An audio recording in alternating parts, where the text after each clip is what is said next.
Le titre de mon partage de ce matin, c'est « Arrière de moi, Satan ». Quelqu'un crie avec moi « Arrière de moi, Satan ». Arrière de moi, Satan. Ah, je voudrais que cette phrase ait été adressée par Jésus au diable lui-même. Cependant, en Matthieu 16, versets 21 à 23, nous nous rendrons compte que Jésus, en disant cela, n'est même pas en train de parler au diable. Matthieu 16, versets 21 à 23 dit ceci, et je lis dans la version français courant. À partir de ce moment, Jésus se mit à parler ouvertement à ses disciples en disant « Il faut que j'aille à Jérusalem et que j'y souffre beaucoup de la part des anciens, des chefs, des prêtres et des maîtres de la loi. Je serai mis à mort et le troisième jour, je reviendrai à la vie. » Alors Pierre le prit à part et se mit à lui faire des reproches. « Dieu t'en garde, Seigneur, dit-il. Non, cela ne t'arrivera pas. » Mais Jésus se retourna et dit à Pierre, « Va-t'en loin de moi, Satan. Tu es un obstacle sur ma route, car tu ne penses pas comme Dieu, mais comme les êtres humains. » La semaine dernière, alors que nous faisions de l'anthropologie chrétienne, je me suis employé à vous expliquer combien l'homme est mauvais. Vous avez déjà oublié cette prédication? Et je me suis demandé, mais si l'homme est si mauvais, qu'est-ce qui distingue l'homme de Satan? Je crois que c'est Jean-Paul Sartre qui a déclaré l'enfer, c'est les autres. Et on peut comprendre cette déclaration philosophique si l'on part du principe que l'homme est mauvais. On a l'impression que vivre au milieu des hommes, c'est vivre un enfer. C'est au milieu des hommes qu'on expérimente l'hypocrisie. C'est au milieu des hommes qu'on expérimente la jalousie. C'est au milieu des hommes qu'on expérimente la trahison et toutes les déceptions que nous connaissons. Et nous vivons ces choses si difficilement, si durement qu'il nous semble impossible que nous soyons exposés à une douleur supérieure à celle que nous vivons lorsque nous sommes malmenés par les hommes. L'homme serait-il une alternative ou le vrai diable dont la Bible parle? L'homme serait-il similaire à Satan? D'ailleurs, c'est une question qu'on est en droit de se poser lorsqu'on regarde dans ce texte Jésus lui-même, le Fils de Dieu qui parle à Pierre, son disciple sur lequel il va bâtir son église, et qu'il dit à ce même Pierre, dont il est évident pour vous et moi qu'il s'agit d'un être humain fait de chair et de sang. Nous pouvons nous poser la question de savoir si l'homme et le diable sont des entités interchangeables lorsque nous découvrons que Jésus se retourne et qu'il indexe Pierre et qu'il dit à Pierre, « Arrière de moi, Satan ». Pierre serait-il Satan? Satan serait-il Pierre? Ça ne vous choque peut-être pas parce que vous ne vous appelez pas Pierre. Mais si vous vous appelez Lucie, ou que vous vous appelez Bernard, ou que vous appelez Cunégonde, essayez de mettre dans cette phrase votre prénom et vous vous rendrez compte que ça fait un certain choc. Imaginez Jésus se retournant contre vous pour vous dire « Arrière de moi, Satan. Suis-je un diable ?» C'est d'autant plus surprenant que le Pierre qui reçoit cette déclaration de Jésus, quelques versets plus haut, vient de recevoir une révélation qui a dépassé tout le monde. Jésus venait de demander « Qui dit-on que je suis ?»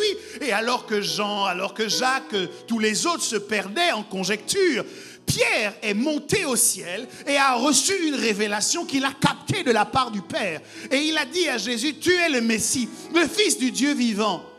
Jésus lui a dit, ce ne sont pas la chair et le sang qui t'ont révélé ces choses, mais c'est mon Père qui est dans les cieux. Waouh! Pierre est quelqu'un à qui le Père parle. Pierre est quelqu'un à qui le Père révèle des choses cachées. Pierre rentre dans le secret du Père pour connaître ce que les autres ne connaissent pas. Pierre a des révélations, comme Jacques peut avoir des visions, comme Lucie peut avoir des prophéties, comme Bernard peut opérer des guérisons, comme certains d'entre nous ont des dons spirituels sûrs. Pierre a un niveau spirituel élevé.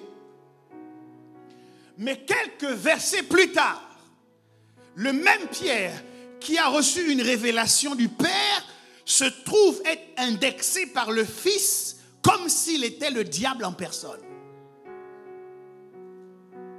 L'homme et le diable sont-ils des entités interchangeables?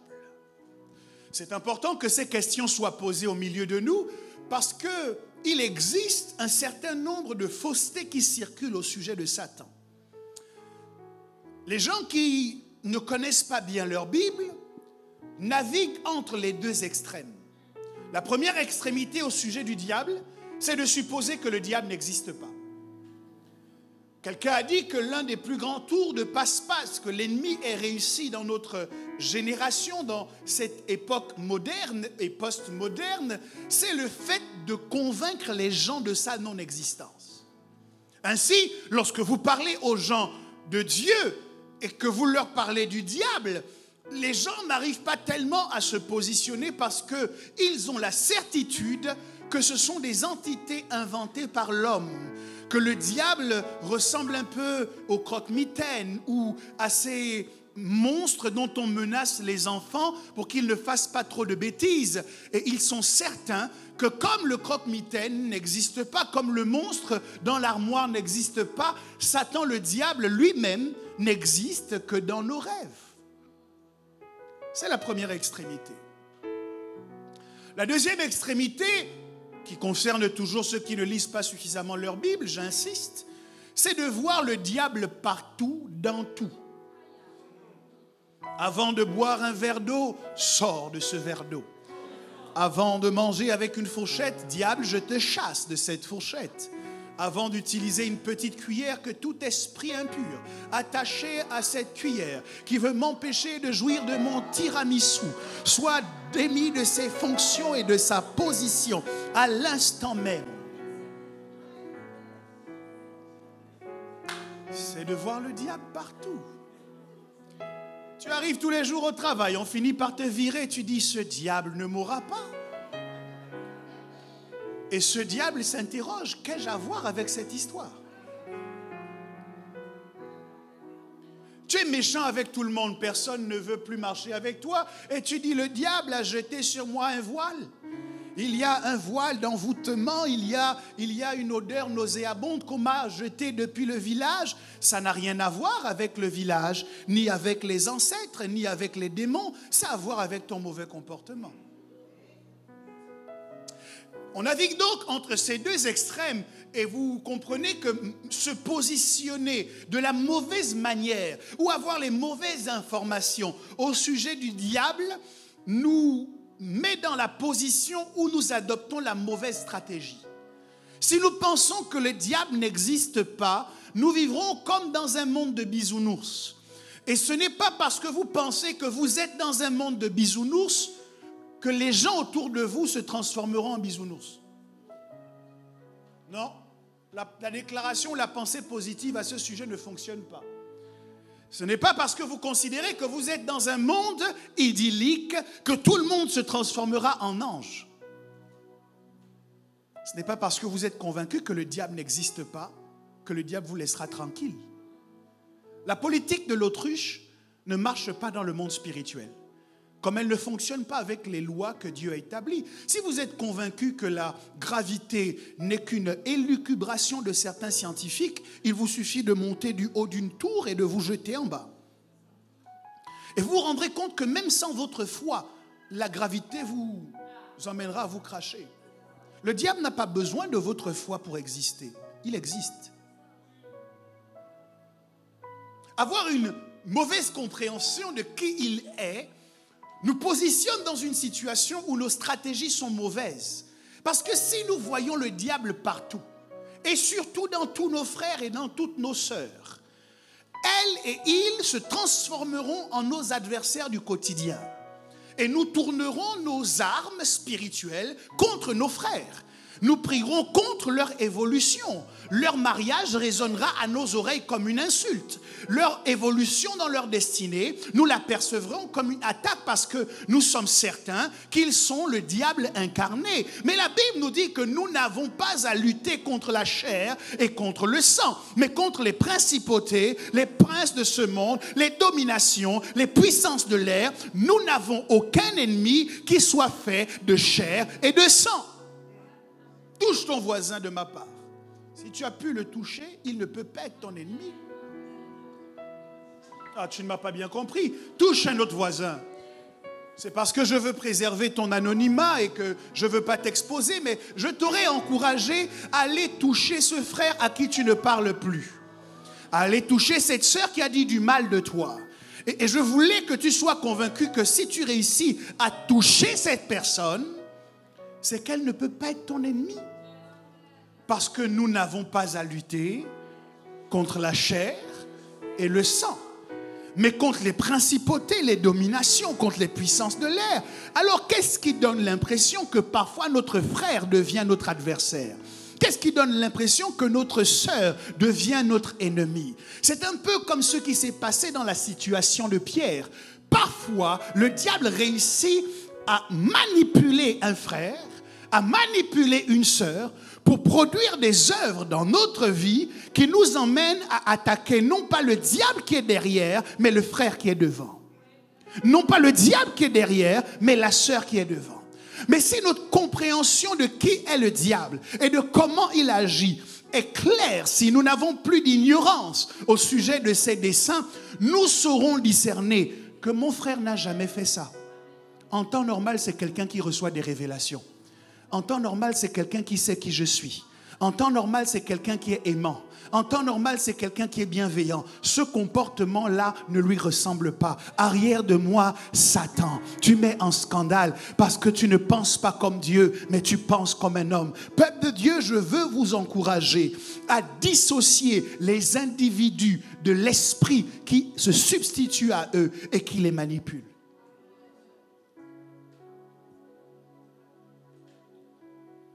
Même les sorciers ne sont pas nos ennemis. Sont-ils faits de chair et de sang?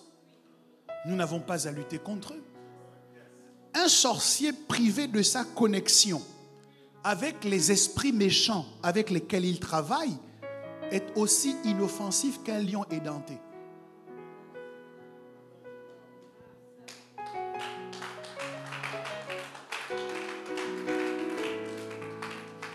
C'est pour cette raison que l'une des stratégies d'attaque des forces spéciales, c'est de brouiller les communications. Ils s'assurent que leurs adversaires ne puissent plus correctement communiquer. Ils coupent l'électricité, ils brouillent les communications. Et lorsque vous savez que ce sont des communications entre les hommes et les entités spirituelles qui leur permettent de télécharger des pouvoirs nauséabonds et néfastes pour votre destin, au lieu d'attaquer les êtres humains, brouillez les communications.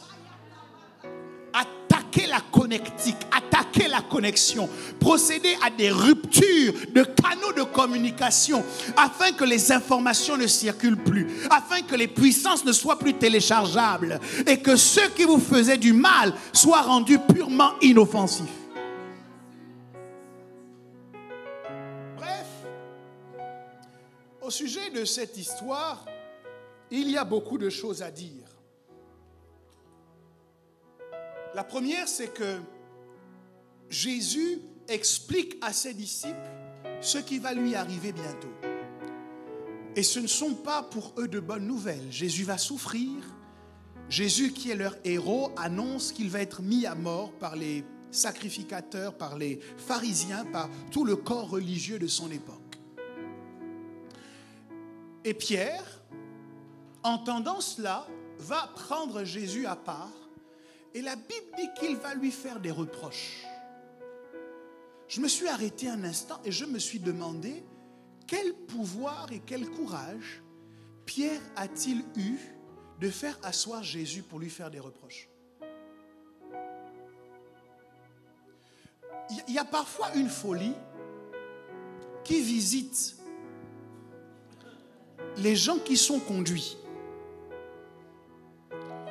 et qui leur donne le sentiment qu'ils peuvent faire asseoir celui qui les conduit pour lui expliquer la vie. Je crois parce que nous sommes du côté de Dieu que nous avons le pouvoir de dire non lorsqu'un leader nous demande de faire des choses qui sont contraires à la parole de Dieu. Mais pour que la hiérarchie spirituelle soit respectée, c'est une autorité qui fait asseoir quelqu'un qui est sous son autorité, qui s'est mal comporté et qui lui adresse des remontrances. Ce n'est pas Pierre qui fait asseoir Jésus, parce qu'à ce moment, la hiérarchie spirituelle n'est pas respectée. Alors, qu'est-ce qu'il convient à un Pierre qui a l'impression que Jésus déraisonne? Qu'est-ce qu'il convient de faire pour un Pierre dans sa situation? Bien évidemment, c'est d'aller voir l'autorité de ce Jésus et de dire, nous avons un problème. Voici ce que Jésus dit. Et de laisser sous la responsabilité ou le contrôle de cette autorité la latitude d'agir et d'intervenir selon ce qu'elle estime être le plus adapté. Ce n'est pas aux enfants d'éduquer les parents. Ce n'est pas aux enfants de protéger leurs parents. Lorsque nous assistons à des situations qui ne sont pas normales, nous devons en parler. Mais nous devons en parler aux bonnes personnes, à ceux et celles qui sont en capacité de résoudre le problème. Nous ne parlons pas dans le but de nous vider. Nous ne parlons pas dans le but d'être entendus. Nous parlons dans le but que les situations se règlent. Le seul problème, c'est que cette histoire ne colle pas très bien à ce que je viens de vous dire. Parce que dans cette histoire, la personne qu'on fait asseoir, c'est Dieu. Ce n'est pas juste un leader, parce que les leaders sont imparfaits. Les leaders humains peuvent se tromper, ils peuvent faire des erreurs. Et effectivement, on peut avoir raison. Simplement, la procédure doit être respectée. Mais en ce qui concerne cette histoire, Dieu, parce que Pierre vient de reconnaître qu'il est le Fils de Dieu. Dieu dit quelque chose et Pierre n'est pas d'accord. Est-ce qu'il vous est déjà arrivé d'entendre Dieu dire quelque chose et de ne pas être d'accord? Est-ce qu'il vous est déjà arrivé d'entendre une prophétie et de la rejeter de toutes vos forces dans votre cœur? Est-ce qu'il vous est déjà arrivé de souhaiter que les choses se passent d'une certaine manière et d'avoir l'impression que Dieu veut faire les choses exactement à l'inverse? Est-ce que dans ces conditions, notre attitude ressemble à celle de Pierre, où nous voulons faire asseoir Dieu et nous voulons réorienter Dieu, où nous voulons expliquer à Dieu pourquoi ce qu'il nous dit ne peut pas se faire? Je me souviens que Moïse a adopté un petit peu le même type de discours. Lorsqu'il a dit à Dieu qu'il envoyait délivrer son peuple en Égypte, je ne suis pas la bonne personne, je n'ai pas la langue facile, j'ai été avec eux, j'ai pratiqué les rites païens, et de donner toutes les raisons pour lesquelles il n'était pas qualifié. Ces argumentaires de ce que je connais de la Bible ne fonctionnent jamais. Parce qu'il n'y a rien que vous puissiez dire à Dieu que Dieu ne savait pas déjà. Dieu connaissait vos imperfections avant de vous appeler. Dieu connaissait vos défauts. Dieu connaissait vos carences avant de vous appeler. Dieu connaissait tous les casiers, votre casier judiciaire sur le bout des ongles avant de vous appeler. Il était au courant des choses que vous cachez et que votre père, que votre mère ne connaît pas. Dieu savait. Mais connaissant tout cela, Dieu a quand même choisi de vous appeler vous.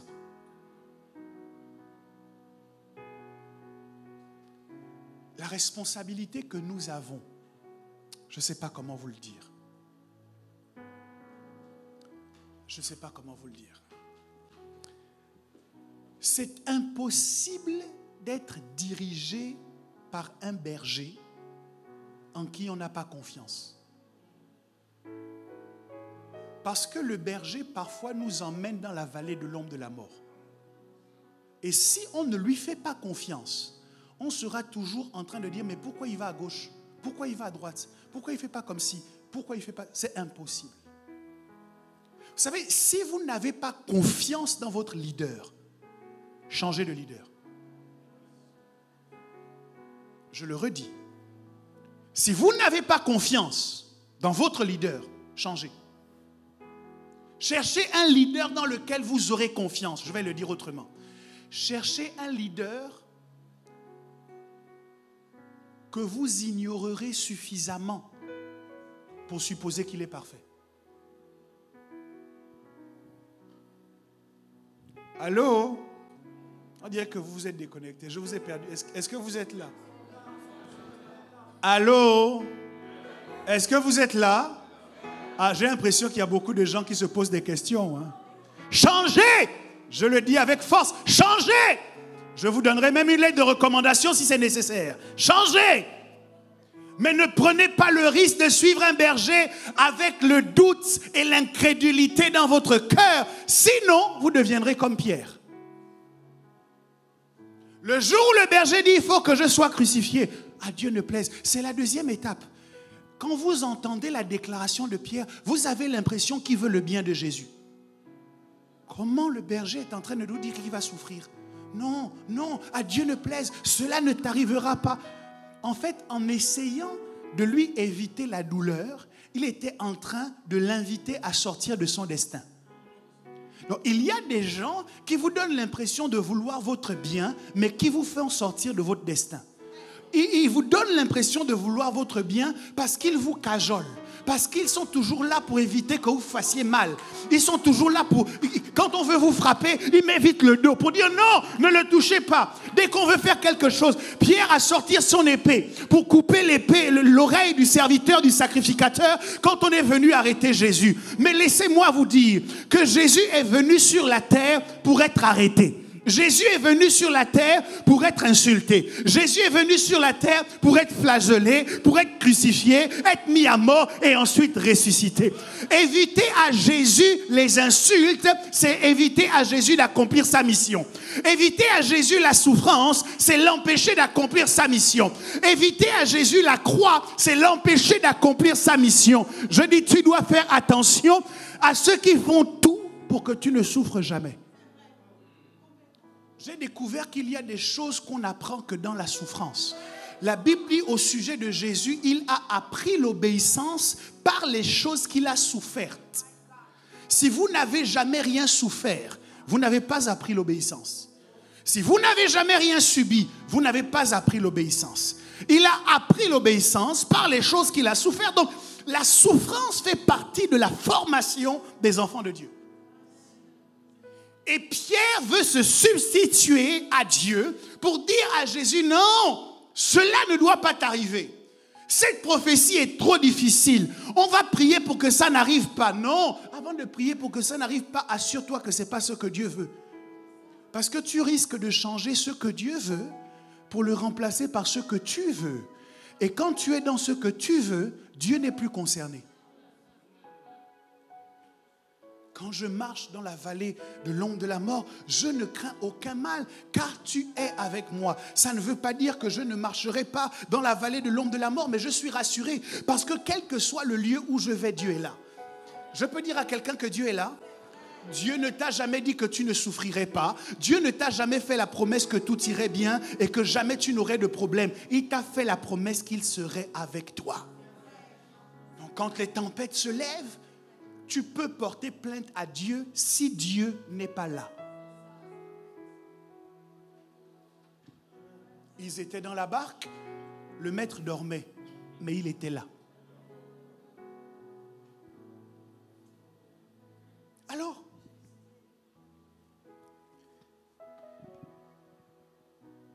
le cœur de mon propos, c'est de m'interroger sur ce qui fait réellement la différence entre Satan et Pierre, entre les hommes et le diable. Dans le livre de Genèse, chapitre 3 au verset 22, l'Éternel Dieu dit, « Voici, l'homme est devenu comme l'un de nous pour la connaissance du bien et du mal. Empêchons-le maintenant d'avancer sa main, de prendre de l'arbre de vie, d'en manger et de vivre éternellement. » Quelle est la différence majeure? Si l'homme est mauvais et que le diable est mauvais, qu'est-ce qui fait la différence entre les deux?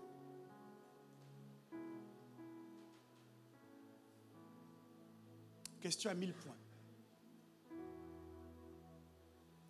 La différence entre les deux. Jacques 2, 19 dit, « Tu crois qu'il y a un seul Dieu? Tu fais bien.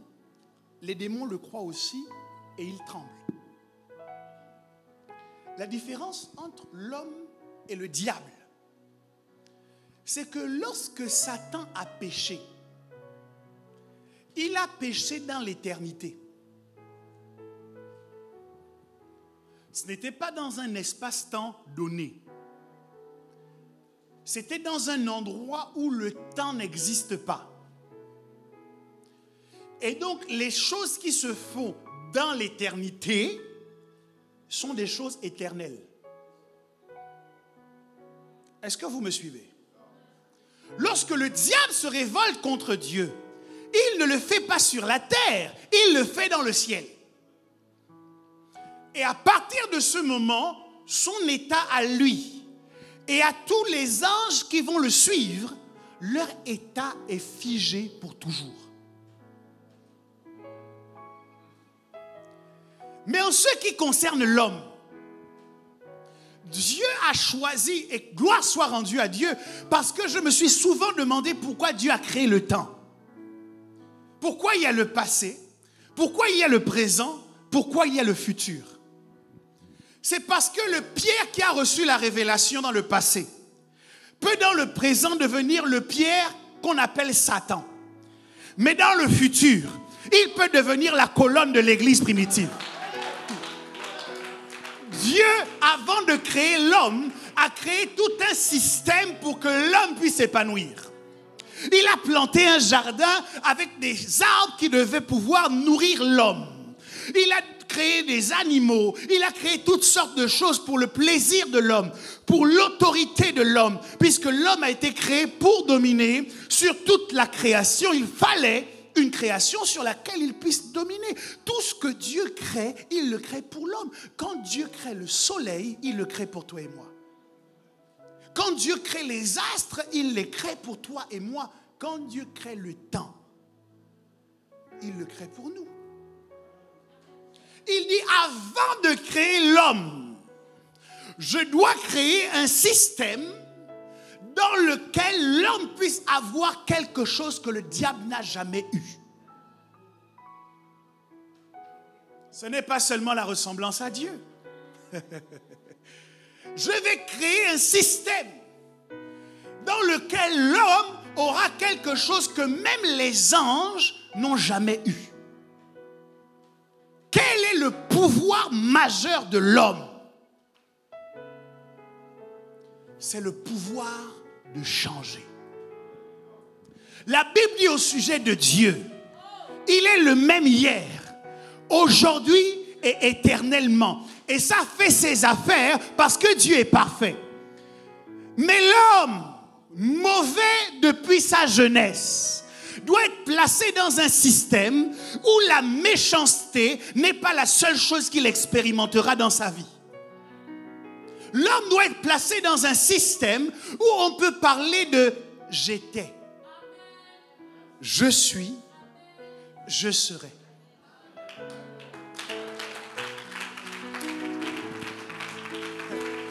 Ça te dérange peut-être que je te dise ça, mais oui, il y a des moments de ta vie où tu es comme Satan. Il y a des passages, des périodes de ta vie où tu es comme un diable pour quelqu'un d'autre.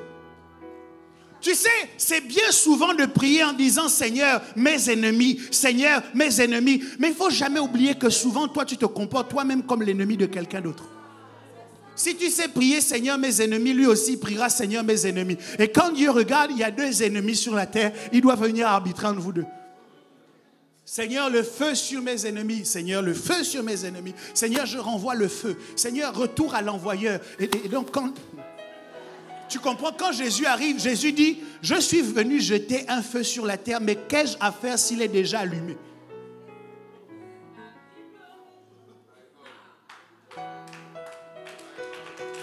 Toi aussi, tu t'es constitué comme l'ennemi de quelqu'un. Et lui aussi, il prie. Et il n'y a pas que toi que Dieu écoute. Il faut arrêter. Il faut arrêter. L'histoire du Fils unique de Dieu, c'était au temps de Jésus. Depuis la mort et la résurrection de Jésus, Dieu n'a plus de Fils unique. On est tous les enfants de Dieu ici. Et en Dieu, il n'y a pas de favoritisme. On t'envoie le feu, tu peux aussi envoyer le feu. On ferme ton ciel, tu fermeras le ciel aussi. On envoie le tonnerre, tu enverras le tonnerre. Parce qu'on est tous les enfants de Dieu. Ah! Si tu me provoques, je risque de parler ici. Mais ce n'était pas mon projet. C'était pas mon projet. La Bible dit que la malédiction sans cause n'a pas d'effet. Il faut arrêter de penser que vous avez le monopole de la malédiction. Il faut 2 choses pour pouvoir maudire. Il faut une bouche et il faut une cause. Si j'ai une bouche et que tu me donnes une cause, c'est juste parce que j'aime Jésus. C'est juste parce que j'aime Jésus. Bref. Le pouvoir de l'homme, je suis méchant comme quoi, je suis mauvais comme quoi, mais bientôt on pourra dire j'étais comme ça. Parce que j'ai un pouvoir que les anges m'envient, j'ai un pouvoir que les démons m'envient, j'ai un pouvoir que le diable m'envie. C'est que moi, je peux encore changer. Quel que soit l'état dans lequel je suis, je peux encore changer. J'ai péché hier, mais je peux encore changer. Cette fois, le juste tombe et il se relève. Ma situation n'est pas définitive. Le diable est tombé une fois et il n'a jamais pu se relever. Mais le juste peut tomber 7 fois et toujours se relever. 7, c'est le chiffre de la perfection. Ça signifie qu'un relèvement est toujours possible. Un changement est toujours possible. Une transformation est toujours... Il n'y a pas de cause perdue avec Dieu. Je parle à quelqu'un qui se culpabilise à cause de ce qu'il a fait par le passé.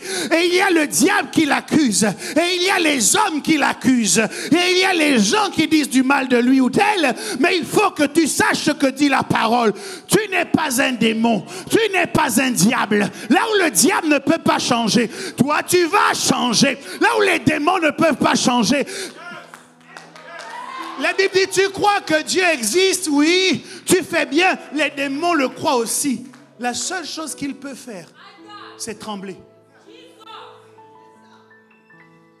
Les démons connaissent mieux Dieu que beaucoup de chrétiens. Ils savent que Dieu existe.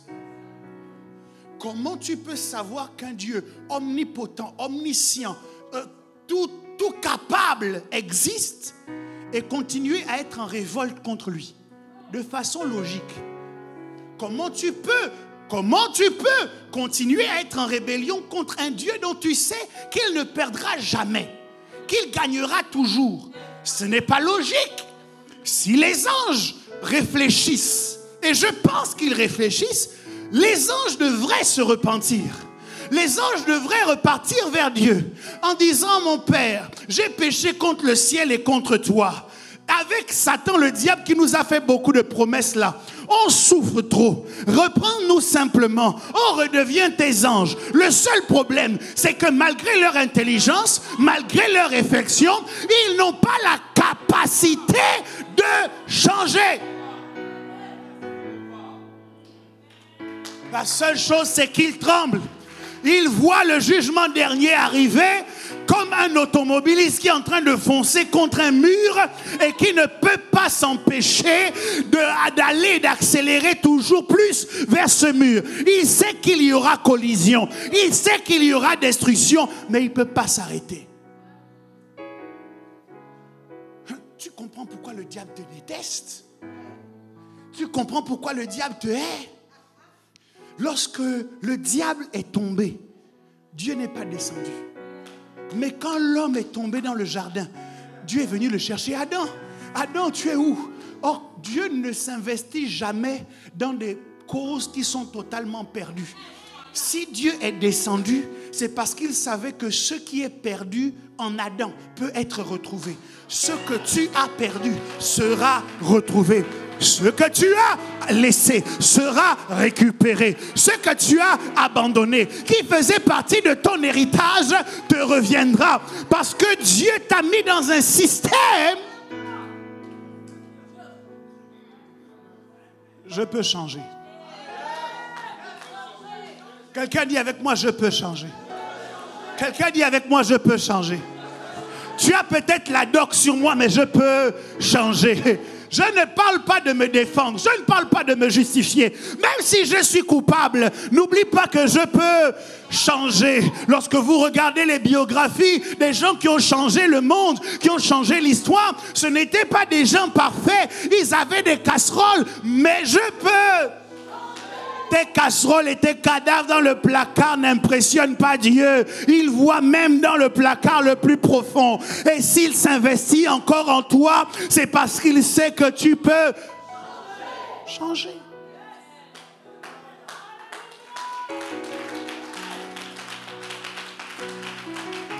Le même Pierre qui reçoit la révélation, c'est le même Pierre qui est manipulé par Satan.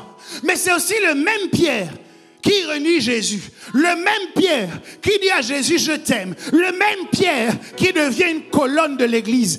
Faites attention à ne pas enfermer quelqu'un dans une catégorie dans laquelle vous l'avez croisé à un instant T de sa vie, parce que rien ne dit qu'il va rester dans cette catégorie toute sa vie. Anne était stérile, mais Anne avait un passé. Quand elle est arrivée devant le sacrificateur Élie, ce n'était plus Anne la stérile, mais c'était la mère de Samuel le prophète qui avait en lui la capacité d'oindre les rois d'Israël. Tu peux avoir été stérile et transcender pour changer et devenir fécond. Ça fait combien d'années que tu n'as pas gagné d'âme? C'est pas grave, tu peux changer. Ça fait combien de temps que tu ne parles plus de Jésus autour de toi? Tu peux changer. Ça fait combien de temps que tu ne pries plus? Si c'est pas grave, tu peux changer. Ça fait combien de temps que tu n'as plus ouvert ta Bible? Si ce n'est le dimanche quand le pasteur te demande d'ouvrir un passage, mais tu peux changer. Tu peux changer. Mais changer est conditionné. Je crois au pardon. Je crois que Dieu pardonne. Et je crois que les hommes doivent pardonner comme Dieu leur pardonne. Je n'ai aucun problème avec le pardon. J'ai un problème avec ce qu'on veut faire du pardon. Les Juifs, dans leur tradition, pour éviter que les gens ne mettent tout et n'importe quoi dans le pardon, ont initié un concept qu'on appelle la teshuva. La condition pour être pardonné, c'est la teshuva. Quelqu'un dit avec moi teshuva. Teshuva, c'est le mot juif pour parler de repentance. Le seul moyen par lequel un homme peut passer pour changer, c'est la repentance. Ce n'est pas qu'on a un problème de pardon. Comment pardonner quelqu'un qui ne veut pas se repentir? Je vous embête un peu. Je vous embête ou je ne vous embête pas? Ils vont encore aller me critiquer. Pasteur, même Dieu ne pardonne pas quelqu'un qui ne s'est pas repenti. si ce que je dis est faux, pourquoi vous avez eu besoin d'accepter Jésus? Pour accéder à la vie éternelle, nous tous, nous avons dû dire un jour, Seigneur, je te demande pardon pour mes péchés. Ça veut dire qu'avec tout l'amour qu'il a pour chacun de nous et tout le cœur large de pardon qu'il a pour te pardonner, Dieu te demande de te repentir. Je voudrais qu'on sorte de ce mensonge ou de ce pardon superficiel où on dit aux gens, si jamais je t'ai fait du mal, pardonne-moi. C'est faux.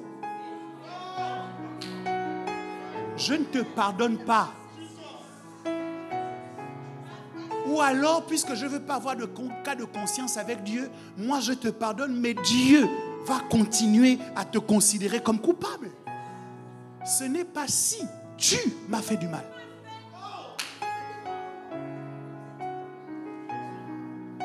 Oh, monsieur le juge, je ne sais pas, si jamais j'ai volé, je demande pardon.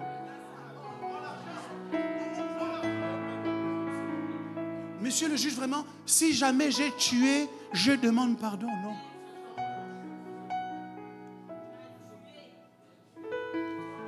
C'est pour cette raison que lorsque l'homme pêche dans le jardin d'Éden, Dieu court non pas pour le punir, mais Dieu court pour bloquer la main de l'homme qui était en train de se tendre vers le fruit de la vie éternelle. Et il dit, l'homme est devenu comme nous en ce qui concerne le bien et le mal. Et il est arrivé à ce stade par la rébellion, par le péché. Si à ce moment, nous le laissons tendre la main et prendre le fruit et manger le fruit de la vie, il va devenir exactement comme Satan, puisque son état sera figé dans l'éternité. C'est pourquoi Dieu va faire une mission de sauvetage qui commence depuis le livre de la Genèse. Il n'est pas en train de punir l'homme quand il le chasse. Il est en train de le protéger d'une situation de péché qui soit gravée dans l'éternité. Donc Dieu, parfois, pour te protéger, doit te chasser.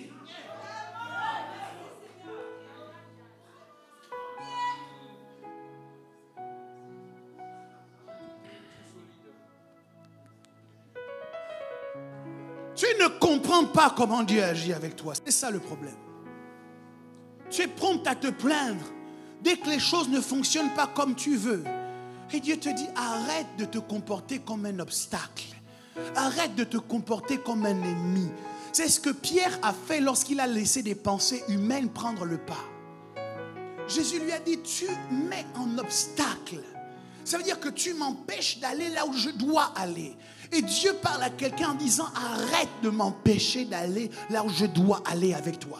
Il y a quelque chose que je dois briser en toi. Il y a quelque chose que je dois changer en toi. Il y a quelque chose que je dois reprogrammer en toi. Laisse-moi te donner le pouvoir d'utiliser le potentiel de changement que tu as. N'es-tu pas fatigué? Après 5 ans, tu es toujours la même personne. Après 10 ans, tu es toujours la même personne. Après 15 ans, tu as toujours les mêmes problèmes. Laisse-moi t'aider à changer.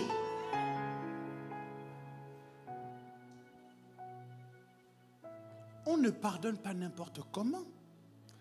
Parce que Dieu ne nous pardonne pas n'importe comment. La Teshuva comprend 4 étapes. La première étape, c'est le pardon aux yeux de son prochain. Au lieu d'aller vite dans le secret de ta chambre, en disant au Seigneur, pardonne-moi, parce que j'ai dit du mal de tel. Dieu te regarde, il dit, moi, il n'y a pas de souci. Mais ce n'est pas de moi dont tu as dit du mal. Tu dois, si la faute a été commise contre autrui, tu dois aller vers autrui. Et tu dois lui dire, je me suis mal comporté vis-à-vis de toi. La question n'est pas de savoir est-ce qu'il te pardonne, est-ce qu'il ne te pardonne pas. Mais tu dois aller le voir et lui demander pardon parce que tu t'es mal comporté. Tant que vous ne faites pas ça, le pardon va rester toujours superficiel. vous aurez l'impression que les problèmes sont résolus, mais ils ne se résolvent qu'en surface. Et à la moindre incartade, au moindre problème, ça revient. Pourquoi? Parce qu'on ne rentre pas en profondeur pour suivre le processus. Si tu as commis une faute, oh mon père, tu sais, il y a des gens qui me disent aujourd'hui je t'aime. Mais leur je t'aime, je comprends dans le je t'aime qui me demande pardon. Vous pensez que je ne sais pas? Je suis au courant. Je vous vois clair. Oh mon père, vraiment, tu sais, je ne te le dis pas souvent, mais vraiment j'ai à cœur de te dire, je t'aime. Je sais ce que ça veut dire. Mon père, j'étais critiqué avec telle personne. J'étais fâché. On s'est réunis dans telle maison. On a dit ça, mais tout ça là c'est long. Je t'aime.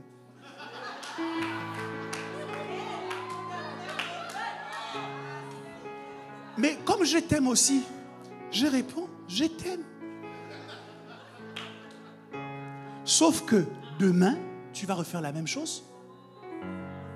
Parce que le seul moyen de marquer ton âme, pour que ton âme comprenne qu'on ne fait pas ça, c'est de dire.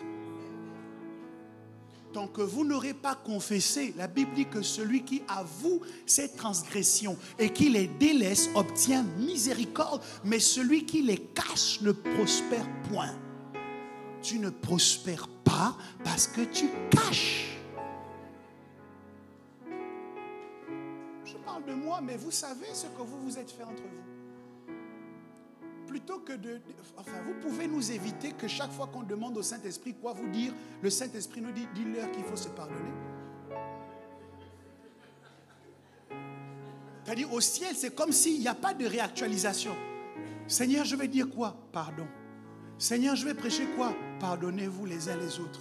Seigneur, je vais dire quoi? Aimez-vous. Seigneur, je vais dire quoi? Dis à ton voisin, réactualisons le ciel.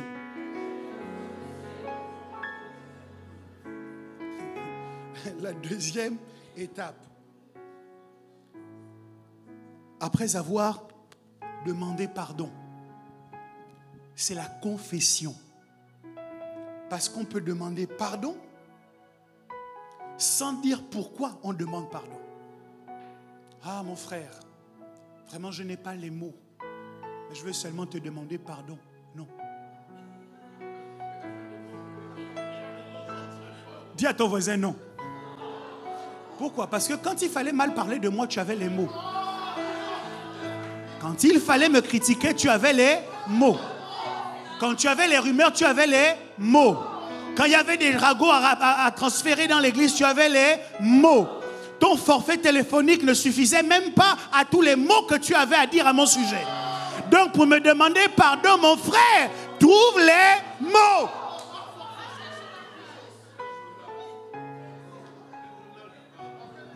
Confession. La faute doit être mise en mots. Je te demande pardon parce que je t'ai calomnié. J'ai produit de faux témoignages contre toi. Je te demande pardon parce que j'ai trahi tes secrets. Je te demande pardon. Oui, c'est ça. Voici les mots que tu n'arrives pas à trouver. Je te demande pardon. Tu te souviens quand on s'est parlé au téléphone, je t'ai dit, oh je t'aime, tu es génial. Quand j'ai raccroché, j'étais avec la sœur telle et on a commencé à te laver à la main. On a lavé ton nom avec Ariel, avec le Javel, avec tous les détergents possibles, avec la soude. On a lavé ton nom. Confession. La troisième. Je m'arrête ici, bien sûr.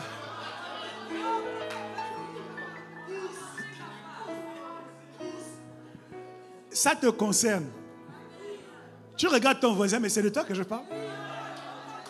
C'est toi-même. Souvent, je vous facilite la tâche en disant, dis à ton voisin. Non, je te dis à toi. Regarde. On se connaît dans le quartier. La troisième étape, c'est le regret. Comment pardonner quelqu'un qui ne regrette pas? Oh non, moi dans tout ce que j'ai fait, j'avais raison.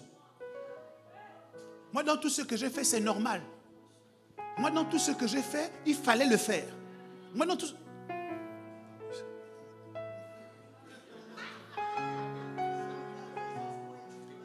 C'est quelle façon de demander pardon? Si tu avais raison, ne demande pas pardon. Vous voulez que nous tous maintenant, on rentre dans le jeu d'expliquer et de justifier nos mauvais comportements par les choses qu'on nous a faites? Hier, j'étais à la station essence.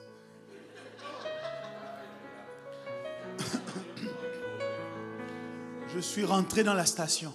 Il y avait un monsieur qui attendait pour pouvoir payer sa consommation de carburant. Je suis venu et j'ai demandé, monsieur, s'il vous plaît, est-ce que vous vendez des bidons? Le monsieur m'a répondu, non, on n'en a plus, désolé.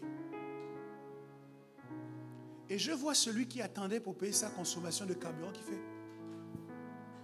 Je dis, voilà, l'histoire de l'Italien là, qui faisait ça, ça va nous fatiguer dans la vie. Il pensait, il me regarde, il fait. Je dis, monsieur, je n'ai fait que poser une question. Je ne suis pas en train de venir voler votre place. Vous aurez le carburant pour lequel vous payez. Vous n'avez pas besoin. Calmez-vous. Il faut vous calmer. Ah ouais, mais ouais. Je dis, monsieur, calmez-vous.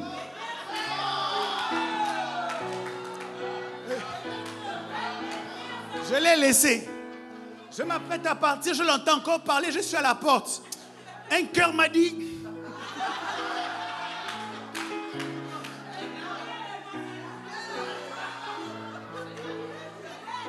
Je commençais à me retourner pour dire, mais qu'est-ce que vous voulez dire là? Il y a un monsieur qui était là, qui a dit, non, vous savez, c'est normal. C'est samedi matin, on a tous galéré pour le carburant. Il a calmé l'autre, il a dit, mais il a posé la question gentiment, monsieur, taisez-vous aussi, taisez-vous. C'est comme ça que je suis sorti, j'ai dit, hé Dieu, voilà un évêque de son état qui est calmé par quelqu'un qui n'est même pas pasteur. Ah Dieu, ta grâce. Mais moi aussi, je pouvais justifier. On a souffert, on a cherché le carburant. J'avais le droit de l'insulter.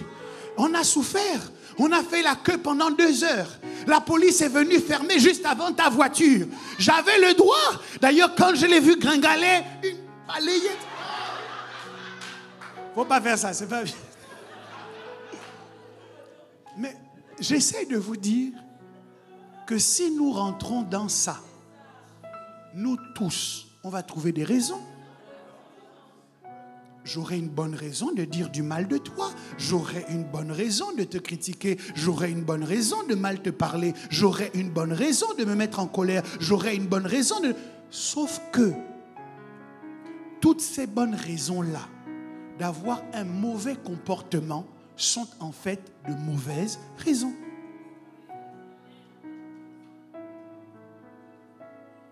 Donc il faut cesser de se justifier. Il faut reconnaître que tu as fait mal. Et il faut regretter d'avoir fait mal. Parce que si toi tu étais à la place de l'autre, tu n'apprécierais pas qu'on te traite comme ça. Tu n'apprécierais pas de vivre le genre de choses que toi tu fais vivre à l'autre. Alors quand tu te mets à sa place, tu dis non, c'est pas bien. Tu demandes pardon et tu regrettes. Là, tu es en bonne voie pour faire la teshuva.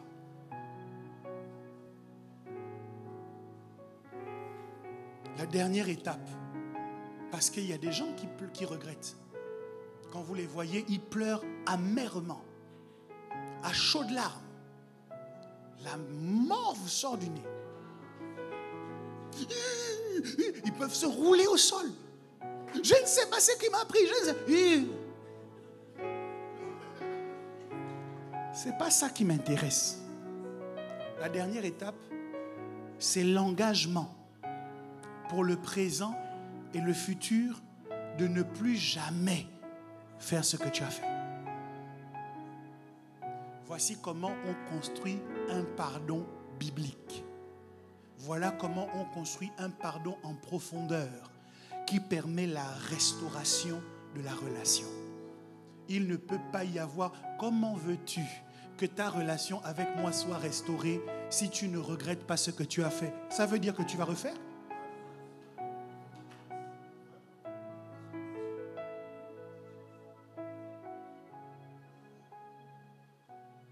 Si tu veux qu'il y ait une restauration, tu dois te repentir, tu dois confesser, tu dois regretter et tu dois décider de changer.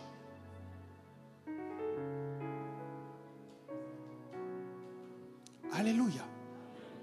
Et quand tu as fait ça, tu as utilisé le pouvoir que le diable t'envie. Parce que tout ça, il ne peut pas le faire. Le diable ne peut pas faire la repentance. Donc la repentance que nous voyons comme quelque chose qui nous rabaisse, comme quelque chose qui nous humilie, comme quelque chose qui nous diminue, est en fait la chose qui nous donne la supériorité sur le diable et sur les démons.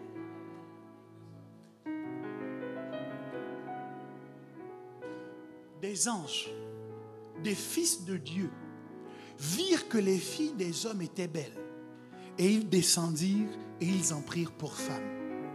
Il y a eu une révolte des anges avec Satan.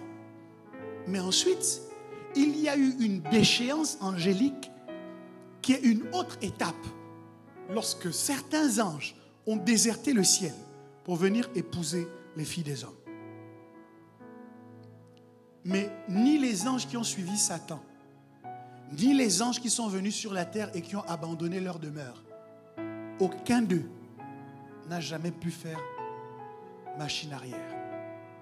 Toi et moi, nous pouvons. Il n'est pas trop tard. Le mur là, on n'est pas obligé de se le prendre. C'est pas trop tard. On peut changer. On peut changer. Et comme Jésus a dit arrière de moi Satan, nous aussi, nous pouvons dire à Satan arrière de moi, plutôt que de l'embrasser dans son comportement et dans ses œuvres. Et dire, c'est comme ça que je suis. Non. En tant que chrétien, c'est pas comme ça que tu es. Ton identité première, c'est que tu es comme Jésus. C'est que tu es comme Christ. Donc, quand tu mens, tu trahis ton identité en Christ. Quand tu murmures, tu trahis qui tu es. Mais ta vraie identité, c'est que tu es caché en Christ. Alors tu dois vivre comme Christ. La Bible dit, ayez en vous les mêmes sentiments que ceux qui étaient en Christ. Questionne les sentiments que tu as. Questionne les sentiments que tu laisses monter dans ton cœur. Sont-ils conformes à l'image que tu as de Jésus?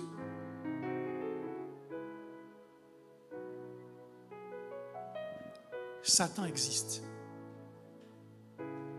Satan a des œuvres. Satan a une volonté. Satan a un projet. Mais le seul moyen de le faire échouer, c'est d'utiliser notre pouvoir de changer. Lorsqu'il a utilisé toutes ces stratégies pour te pousser dans une direction, et que du jour au lendemain, comme l'enfant prodigue étant entré en dedans de lui-même, il se dit, même les esclaves dans la maison de mon père ont du pain à manger. J'irai, je dirai à mon père, j'ai péché contre le ciel et contre toi. Permets que je sois même un de tes esclaves. Comme ça, au moins, j'aurai à manger. Et cet enfant prodigue, qui avait dilapidé tous les biens qu'il avait reçus de son père, avec les prostituées, en temps de famine, cet enfant prodigue, quand il est revenu dans la maison du père, a été pleinement restauré. Il n'est pas venu se cacher, puis il s'est introduit dans la maison, et puis le père s'est rendu compte juste, ah, tu es là. Non. Il a fait le processus. Je te demande pardon. J'ai fait ceci, j'ai fait ceci, j'ai fait cela. Il s'est repenti. Et à la suite de cela, il a été restauré. Qui veut être restauré ici? Aujourd'hui, je ne vais pas te dire de pardonner. Je vais te dire d'être sérieux. Sois sérieux avec la repentance.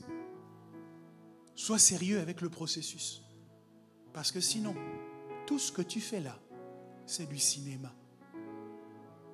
Et dans ce domaine, il y en a qui sont plus ou moins doués. Il y en a qui peuvent pleurer sur commande. Bon, ce matin, nous allons prier pour demander pardon. Quand tu es là, les yeux secs, tu dis, oh, c'est comme si mon cœur n'est pas touché. Mais tout ça, quand le ciel regarde, c'est du cinéma. Alors, c'est entre toi et toi. Ce que je dis là, en vérité, ne concerne pas toutes les situations. Parce qu'en réalité, il y a des situations dans lesquelles, quand vous vous êtes rendu coupable, que vous avez demandé pardon à Dieu, vous changez véritablement et ça s'arrête là. Il y a des situations comme ça. Ce que je dis concerne toutes les situations dont vous avez le sentiment que ça ne change pas.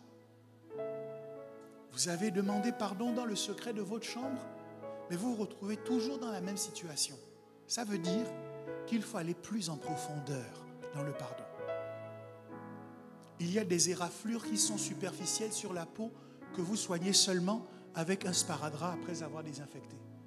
Il y a des déchirures qui nécessitent des points de suture.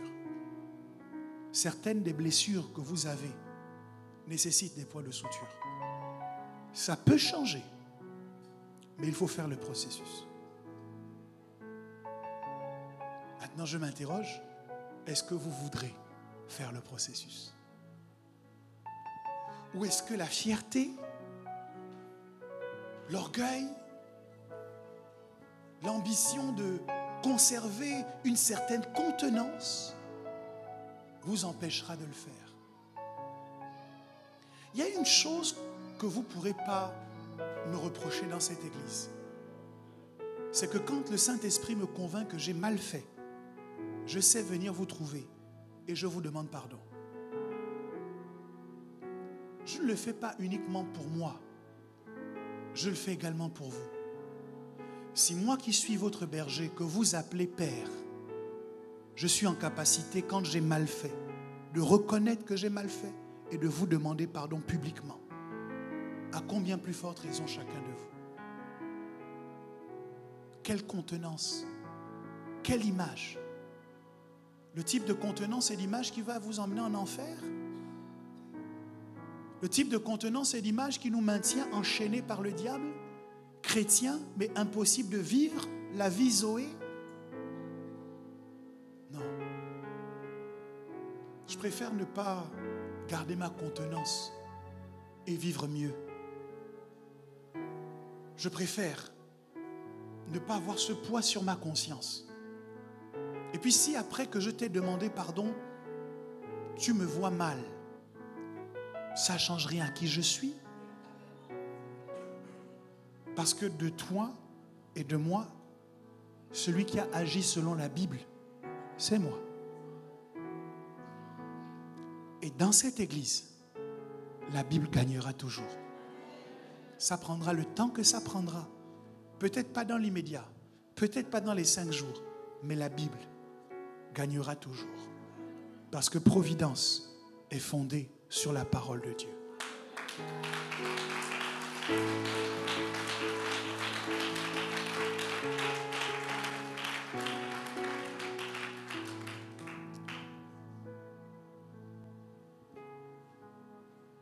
Je voudrais que nous fassions ensemble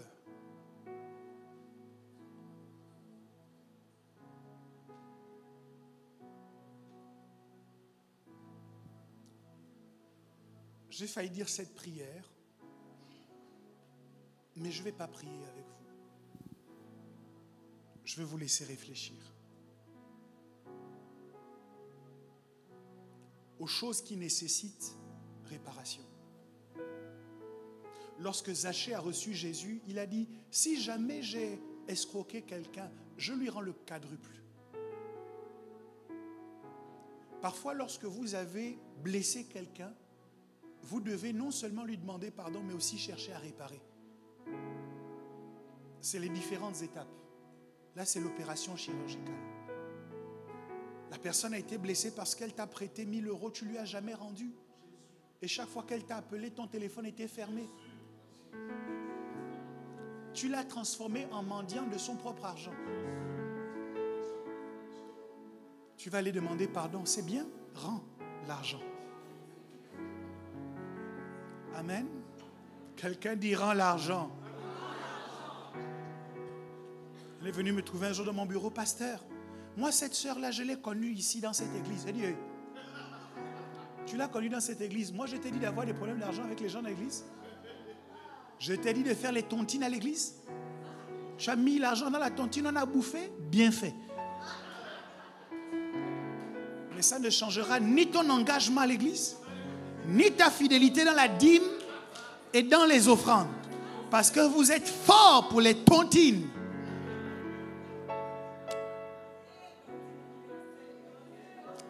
Alléluia. Je vous propose que nous fassions cette confession cet article de notre confession de foi au sujet de ce que la Bible dit de Satan. Pour que chacun de nous comprenions clairement comment nous le concevons ici à Providence. Nous ne croyons pas qu'il soit omniscient, omnipotent.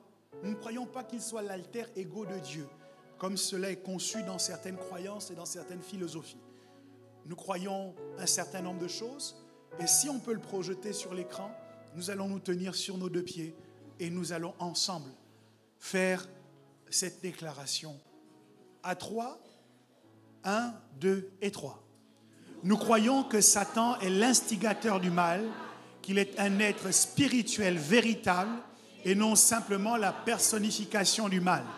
Il est un ange déchu qui, sous la permission souveraine de Dieu, gouverne temporairement la terre. Il a été totalement vaincu à la croix. Mais l'exécution de son jugement a été reportée par Dieu à la fin du royaume millénaire lorsqu'il sera jeté dans les temps de feu éternel.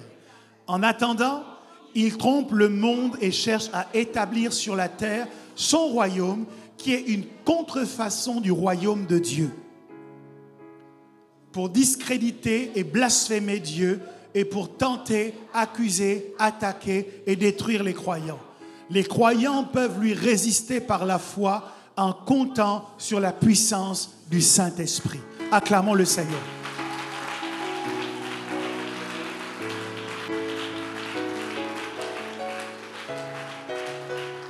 Et maintenant, nous allons prier. Non pas au sujet de la repentance profonde que chacun de nous doit faire, et cela je le laisse à votre appréciation et à votre réflexion. Mais nous allons prier pour réutiliser notre capacité de résister à Satan.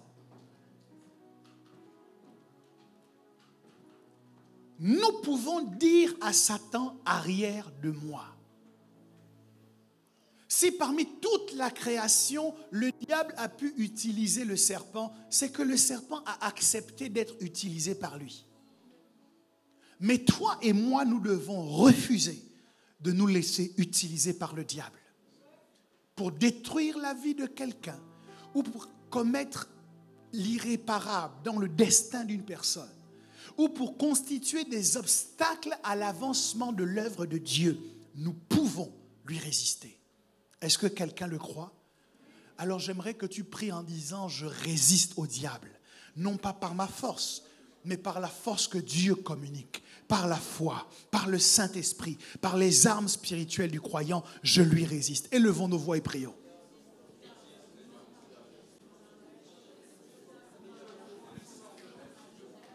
Élevons nos voix, bien-aimés. Il ne peut pas rentrer dans ta vie et se servir de toi comme il le souhaite. Il ne peut pas rentrer dans ta vie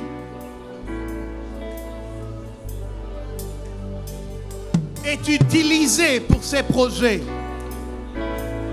comme s'il avait un libre accès. Résiste-lui.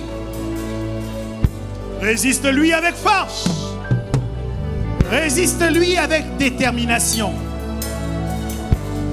en indiquant qu'il n'aura pas raison de toi. Il n'aura pas raison de ton engagement pour Dieu.